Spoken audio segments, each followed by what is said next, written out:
Hello दोस्तों, आपका YouTube channel geo science में स्वागत है। मैं कमलेश कुमार। क्लास 12 का फिजिक्स पिछले लेक्चर में देखा होगा कि हम लोग गॉसियन सरफेस के बारे में पढ़े थे। गॉस लॉ का थ्योरम आया था, वहाँ पर गॉस लॉ का फार्मूला भी आया था। क्योंकि हम लोग पढ़े थे पहले इलेक्ट्रिक फ्लक्स के बारे में। इलेक्ट्रिक फ्लक्स का फार्मूला क्या था, इलेक्ट्रिक फ्लक्स का डिफिनेशन क्या था। Total number of electric field lines passes through perpendicular to the plane surface is called electric flux। वहाँ पर आया था फाई बराबर E डॉट ए। कहने का तात्पर्य हुआ, जब हम लोग गॉस थ्योरम नहीं पढ़ा था तब वहाँ पर आया था कि फाई जो है इलेक्ट्रिक फील्ड पर डिपेंड करता है, एरिया वेक्टर पर डिपेंड करता है, और आगे जाने पर ई ए कॉस थीटा पर भी डिपेंड करता है। क्योंकि आप लोगों को पता होगा कॉस थीटा का मैक्सिमम वैल्यू और मिनिमम वैल्यू पता होगा। कॉस थीटा का मैक्सिमम वैल्यू 1 होता है और मिनिमम वैल्यू -1 होता है। उसके बाद का लेक्चर हम लोग पढ़े थे जस्ट कि गॉसियन सरफेस क्यू बटा एप्सिलॉन नॉट। कहने का तात्पर्य हुआ कि यदि गॉस थ्योरम लागू होगा जब तक कि कोई सरफेस के अंदर चार्ज नहीं होगा, अर्थात इनसाइड द सरफेस एक क्लोज सरफेस के अंदर बॉडी के अंदर चार्ज होगा, पॉजिटिव चार्ज या नेगेटिव चार्ज, तो यहाँ पर क्या होगा, गॉस लॉ अप्लीकेबल होगा। गॉस लॉ आप यूज कर सकते हैं। तो गॉस लॉ जो है डिपेंड करता है ओनली फॉर चार्ज पर, और एप्सिलॉन नॉट का वैल्यू आप लोगों को पता होगा कि इसको परमिटिविटी ऑफ फ्री स्पेस कहते हैं। इसका एक फिक्स वैल्यू होता है 8.854। 8 पॉइंट एप्सिलॉन नॉट का वैल्यू होता है 8.854 10⁻⁻12 न्यूटन मीटर स्क्वायर पर coulomb square newton metre square. ध्यान दीजिएगा, ये वैल्यू होता है। उसके बाद का जो लेक्चर आपके सामने आ रहा है एक छोटा सा लेक्चर है जो हम लोग गॉस लॉ का इंट्रोडक्शन पढ़ेंगे कि गॉस लॉ कहाँ कहाँ यूज होता है, उसका एप्लीकेशन क्या है। तो चलते हैं, गॉस लॉ कैसे यूज करेंगे, उसका एप्लीकेशन क्या होगा। तो यहाँ लिखा हुआ पहला है कि पहले यदि कोई बॉडी के अंदर चार्ज नहीं होगा, क्लोज सरफेस के अंदर चार्ज नहीं होगा, तो उसके लिए क्या करेंगे हम लोग, उसके लिए गॉसियन सरफेस ले आता है। जैसे ध्यान दीजिएगा, कोई बॉडी है सेमीस्फीयर, इसके चार्ज भी दिया हुआ है, तो ये बॉडी देखिए ओपन सरफेस पे दिया हुआ, क्लोज सरफेस पे नहीं है। जब तक कि ये क्लोज सरफेस बनेगा नहीं तो गॉस लॉ का यूज नहीं होगा। इसीलिए हम लोग गॉसियन सरफेस लेंगे। गॉसियन सरफेस होता क्या है, इमेजिनरी सरफेस होता है, एक काल्पनिक सरफेस होता है जो खुद से हम लोग बनाते हैं, क्वेश्चन के अनुसार ढालते हैं। उसका डिफिनेशन क्या होता है, लिखा हुआ है कि गॉसियन सरफेस का definition, the close imaginary surface used to determine the electric flux। the closed imaginary surface एक काल्पनिक सरफेस ले आता है जो क्या करता है, इलेक्ट्रिक फ्लक्स को डिफाइन करता है, डिटरमाइन करता है, निकालता है। उसे क्या कहते हैं, गॉसियन सरफेस कहते हैं। आप लोगों को ध्यान से गॉसियन सरफेस का डिफिनेशन कोई पूछेगा, the close imaginary surface to determine the electric flux is called Gaussian surface. Gaussian surface किस लिए यूज कहता है, तो इलेक्ट्रिक फ्लक्स को डिफाइन करने के लिए, डिटरमाइन करने के लिए, निकालने के लिए। तो आगे जाकर ध्यान दीजिएगा कि लिखा हुआ एक पॉइंट है बहुत important, Gauss law is always applicable but not always useful. Gauss law जो है ऑलवेज हमेशा एप्लीकेबल है बट नॉट ऑलवेज यूजफुल। कब यूजफुल होगा, कब यूजफुल नहीं होगा, उसके लिए क्या एप्लीकेबल मेथड होना चाहिए, उसके बारे में हम लोग जानकारी लेंगे। पहला मेथड है कि Gaussian surface should be symmetric about the charge.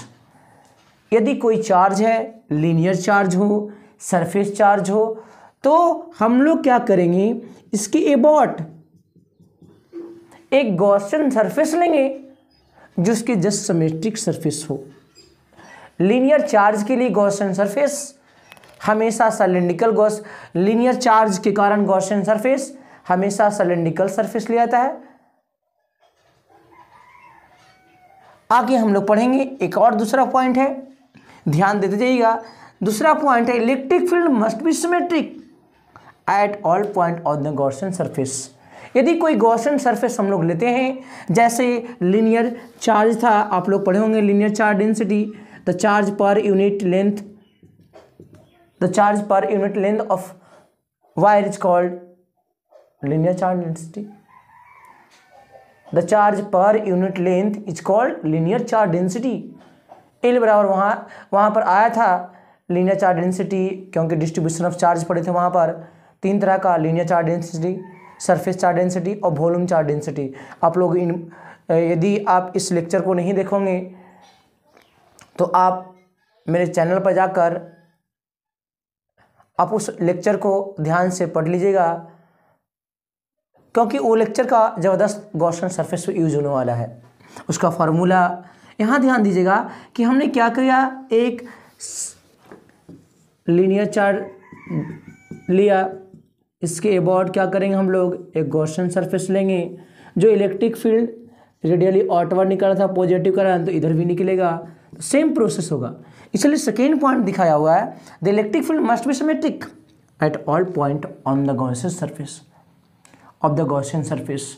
Gaussian surface पर भी इलेक्ट्रिक फील्ड भी सिमेट्रिक होगा, जो पहले जैसा इलेक्ट्रिक फील्ड था। अगला है द एंगल, थीटा कहने का मतलब एंगल, एंगल किसके बीच, तो इलेक्ट्रिक फील्ड और एरिया वेक्टर के बीच, एरिया के बीच, must be symmetric at all point on the Gaussian surface. कुछ एग्जाम्पल बताया गया है, देखिए एक क्या किया गया है, एक बॉडी है, इसके आउटवर्ड में ओपन सरफेस में एक चार्ज रख दिया गया है, इस पर हम लोग इलेक्ट्रिक फ्लक्स निकालना चाहेंगे, तो फ्लक्स वैलिड नहीं होगा, अप्लीकेबल है परंतु यूजफुल नहीं है।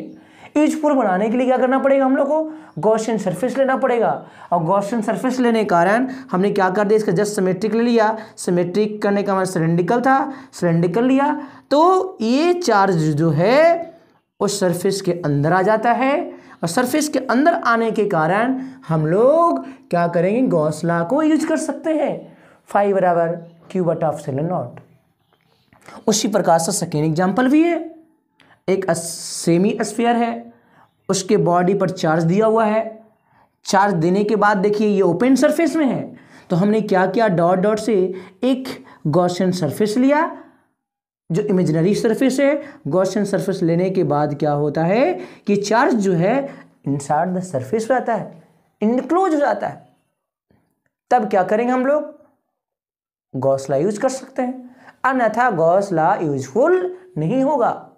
तो आप लोगों को ये तीनों पॉइंट अच्छे से समझ में आ गया होगा, ध्यान दीजिएगा। आगे चलते हैं, गॉस लॉ का एप्लीकेशन। गॉस लॉ किसके किससे लागू होगा, उसका डेरिवेशन क्या आएगा, वो डेरिवेशन कितना इंपॉर्टेंट है, ये डेरिवेशन बहुत इंपॉर्टेंट है, जो आने वाला लेक्चर में आप लोग को दिखाया जाएगा। ये आप लोग इस लेक्चर को अच्छे से नोट कीजिएगा, इसको रिवाइज कीजिएगा तो ज़्यादा बेटर होगा, क्योंकि समय धीरे धीरे निकलता जा रहा है। आप लोग ध्यान नहीं दीजिएगा तो बहुत दिक्कत है, आने वाला समस्या खुद से झेलना पड़ेगा। चलिए चलते हैं, application of Gauss law. Gauss law का एप्लीकेशन क्या होगा, किसकी किससे लागू होगा, कहाँ कहाँ पर यूज कर सकते हैं इसको। पहला एप्लीकेशन है electric field due to infinite long uniformly charge wire. एक यूनिफॉर्मली इनफिनाइट चार्ज वायर के कारण हम लोग इलेक्ट्रिक फील्ड निकालेंगे। क्या इलेक्ट्रिक फील्ड आएगा, तो लॉन्ग चार्ज वायर आ गया। कहने का मतलब यहाँ पर लीनियर चार्ज डेंसिटी के रूप में काम करेगा। वायर एक लीनियर है और लीनियर बड़ा फार्मूला मालूम होगा, लेमडा बराबर होता है क्या, क्यू बटा एल। ध्यान दीजिएगा, धीरे धीरे, क्योंकि कंटिन्यूस डिस्ट्रीब्यूशन ऑफ चार्ज के बारे में पढ़े थे, 1D 2D और 3D। 1D कहने का मतलब उसके अंदर 1D के अंतर्गत लीनियर चार्ज डेंसिटी, 2D के अंतर्गत सरफेस चार्ज डेंसिटी और 3D के अंतर्गत वॉल्यूम चार्ज डेंसिटी। अगला जो एप्लीकेशन तुम्हारा है वो है electric field due to infinite plane sheet. Plane sheet कहने का तात्पर्य हुआ कि कोई सरफेस रहेगा, सरफेस चार्ज डेंसिटी होगा, इस प्रकार से प्लेन शीट रहेगा, इस पर कोई बॉडी के अंदर चार्ज दिया हुआ रहेगा, इसके कारण हम लोग को निकालना है इलेक्ट्रिक फील्ड। उसके लिए क्या करेंगे, तो गॉस लॉ का यूज करेंगे, गॉस लॉ का मेथड यूज करेंगे, फ्लक्स का फॉर्मूला यूज करेंगे और उसके बाद इलेक्ट्रिक फील्ड निकालेंगे। उसके बाद थर्ड का लेक्चर जो है वो बहुत इंपॉर्टेंट है, electric field due to uniformly charge spherical shell. Spherical shell के कारण हम लोग इलेक्ट्रिक फील्ड बढ़ेंगे। यहाँ पर सेल जो है, स्फेयर जो है दो तरह का होता है, एक सॉलिड स्फेयर, एक हॉलो स्फेयर। दोनों स्फेयर के कारण हम लोग इलेक्ट्रिक फील्ड पढ़ेंगे, क्योंकि सॉलिड स्फेयर के कारण भी होता है इलेक्ट्रिक फील्ड, होलो स्फेयर के कारण होता है। सॉलिड स्फेयर किसको कहते हैं, जो पूर्ण रूप से भरा हुआ उसको सॉलिड स्फेयर, और उसके अंदर का पार्ट जो खाली होगा उसको हम लोग हॉलो स्फेयर कहेंगे। जैसे फुटबॉल हॉलो स्फेयर है, टेनिस बॉल हॉलो स्फेयर है। उसके बाद सॉलिड स्फेयर के अंतर्गत आएगा ड्यूज बॉल, सॉलिड स्फेयर है, तरबूज सॉलिड स्फेयर है। तो वो सब स्फेयर के बारे में हम लोग पढ़ेंगे। वहाँ पर दो मेथड आएगा, एक कंडक्टिंग, एक नॉन कंडक्टिंग। नॉन कंडक्टिंग के कारण क्या होगा, इलेक्ट्रिक फील्ड, कंडक्टिंग के कारण क्या होगा, इलेक्ट्रिक फील्ड। इन बातों का जानकारी प्राप्त करने के लिए आपको आने वाला वीडियो में अपलोड किया जाएगा। आप इस लेक्चर को ध्यान से नोट कर लीजिएगा, बहुत इंपॉर्टेंट है। जो आने वाला वीडियो में हम लोग तीनों लेक्चर के बारे में पढ़ेंगे बारी बारी से, इसका डेरिवेशन एग्जाम में पूछता है। तो इस वीडियो में बने रहने के लिए आपका समय शुभ हो। जय हिंद।